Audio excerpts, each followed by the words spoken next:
Oh boy, disclaimer.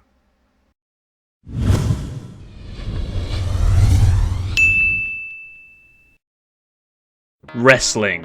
One of the most popular forms of entertainment today. Sure, it's rigged and sure, it's scripted, but you can't deny it takes a lot of talent and skill to put on the performances these people do. Not forgetting the horrendous pain and damage they put their bodies through also.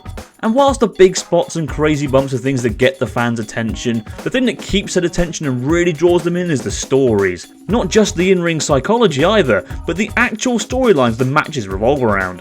The stories help fans realise who they are supposed to root for, creates drama in the ring, and advances the match by 1,000-fold. For the most part, wrestling has given us some gripping storylines that have left us fans blown away. However, on the flip side of things, there have been some that were terrible. And that's where this new series comes in. Really, Wrestling? Really? Is a series dedicated to the discussion and verbal manslaughter of some of the dumbest, cringiest, and most downright awful moments in wrestling history. And trust me, there's a lot of them. But I doubt much could ever top the topic of today's video, the Katie Vick angle. Necrophilia. Yep, that's what this storyline gave us. Do I even need to explain how stupid this was? Well, let's take a mosey down memory lane, shall we, and look back on one of the worst moments in wrestling history.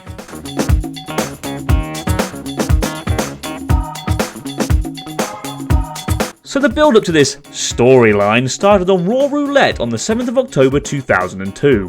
What the hell is Raw Roulette? Well, it was a special Raw where every match of the night was decided by a spinning wheel. And that night, the wheel decided that Kane and Hurricane must defend their tag team gold in a 4-team TLC match.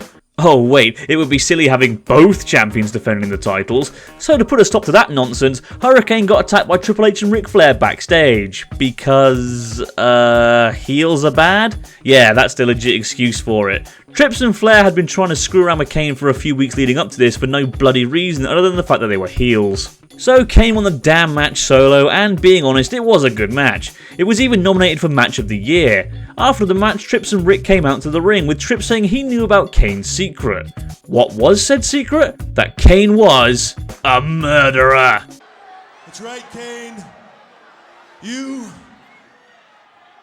are a murderer. Cliffhanger! Fast forward a week to the 14th of October edition of Raw, and Kane came down to the ring to explain his side of the story. This should be good. He said that when he was returning home from a party, he accidentally killed his girlfriend, Katie Vick, who was drunk at the time, in a car crash after losing control when an animal jumped into the road. Triple H then came out and said the investigation and witnesses proved that Kane was also drunk. When the people from that party were questioned, they all said that you were drinking too, Kane. That's vehicular manslaughter. On a wrestling show. This isn't Law and fucking Order, guys. Also, I would just like to point out that Kane is supposed to be the babyface here. Yes, the man who is a drunk driver and killer is our hero. What? Drunk driving is a serious issue that affects the lives of many innocent people globally. I don't want to see it being exploited on my wrestling show, one of my scapegoats from the real world. And again, how can you take the concept of someone killing someone else via drunk driving and make them the good guy? But don't worry, it gets much worse. Triple H then point blank accuses Kane of rape and necrophilia. Did you force Katie Vick to have sex with you while she was alive? Or did you just wait and do it to her when she was dead?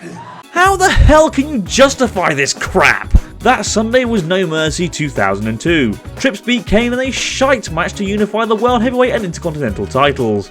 During the match, Jerry the King Lawler constantly kept bringing up the fact that Kane is a murderer, rapist, and necrophile, making it practically unwatchable. I'd wrestling, but I wouldn't want to go for a ride with him. He probably needs a little liquid courage to face Triple H. He said an animal jumped out from him. You know what, Jared? The animal was driving the car. I mean, does he ever think about Katie Vick? She don't get to get up in the morning to see the sunrise. I bet that felt like almost like a car wreck. Did you do her, Kane? Did you do her dead or did you do her alive? And if the commentary didn't succeed in making it hard to watch, the overbooking and awful wrestling sure bloody did. But this storyline wasn't anywhere near uncomfortable enough yet, so the following night on the 21st of October edition of Raw, we got the single most infamous moment of 2002, for all the wrong bloody reasons. Halfway through the show, Tripp said they had a video to show the world. In that video, we saw Triple H cosplaying as Kane at Katie Vick's funeral. We then saw him climb into a coffin, which had a mannequin designed to look like Katie Vick inside of it, and proceed to dry hump the shit out of it, further implying Kane is a necrophile. I mean, Christ, shitting backwards on a pogo stick. What can I say to that? This is a professional wrestler on a wrestling show, essentially fucking a mannequin. How did his career recover from this? Oh wait, yeah, he was knobbing the boss's daughter. I sure feel bad for Stephanie if these are his fucking moves. Seriously though, what in the name of all that is holy and unholy were they thinking with this crap? Implying it was bad enough, but acting it out on live television is just stupid. What a low, pathetic attempt to grasp cheap ratings. Later that night, in the main event, Kane teamed up with RVD to take on Trips and Flair. Raw then ended with Kane shoving Trips into the trunk of his rental car before saying, "Now I'm going to screw you." Now, I'm gonna screw you! Lovely. Just fucking wonderful. The following week, on the 28th of October edition of Raw, Trips brought the mannequin down to the ring, further ridiculing Kane. Katie, explain to me why it was painful.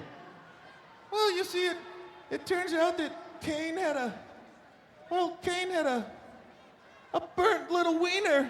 But then the Hurricane made the save. Not by fighting Trips, God no, he was only a jobber, but by showing the world his own little video. This video consisted of a man wearing multiple Triple H masks whilst receiving an enema. You know, I would get mad, but by this point I wasn't shocked. Hell, Stephanie McMahon and Trish Stratus could have scissored each other in the middle of the ring and I wouldn't have been surprised. Once you throw necrophilia in there, all bets are pretty much on. Thankfully, this shit show of a storyline ended that night with Kane defeating Trips in a casket match, with help from Shawn Michaels. Shawn Michaels then stole Kane's thunder by showboating on the casket. What? Isn't this meant to be Kane's big moment? After weeks of shit, he finally got his revenge and we have Shawn Michaels getting all the attention instead?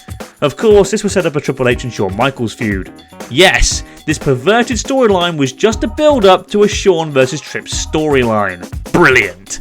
And that was the Katie Vick storyline. Fuck me sideways. This is rightly remembered by many as one of the worst moments in wrestling history worldwide.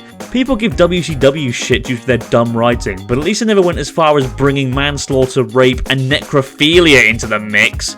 The Wrestling Observer quite rightly awarded this angle the most disgusting promotional tactic award in 2002, and also awarded the feud between Trips and Kane worst feud of the year as well. And can you honestly blame them? They went to the lowest common denominator and used the acts of rape and necrophilia to get views. You just can't justify that. It's unjustifiable. What made them think this was a good idea? Did not one person, whether it be a McMahon, or a wrestler, or a referee, or a producer, or a ring crew member think to say out loud, "Hey guys, maybe, just maybe, this is taking things a little too far"? After this disgrace of a storyline, Kane, Trips and Shawn all competed in the Elimination Chamber match at Survivor Series, before Kane was demoted back to the tag team division, teaming with RVD and capturing tag gold soon after. Meanwhile, Triple H got more main event time as he feuded with Shawn Michaels. He got even more main event time. After fucking a mannequin in a coffin. Damn, Vince must have really wanted those grandkids. And that's it for this video. Thank you very much for watching. I hope you enjoyed it as much as I enjoyed making it. Did you see the Katie Vick incident? What are your thoughts on the angle? Let me know down below. I've been Banterson, and I'll see you soon.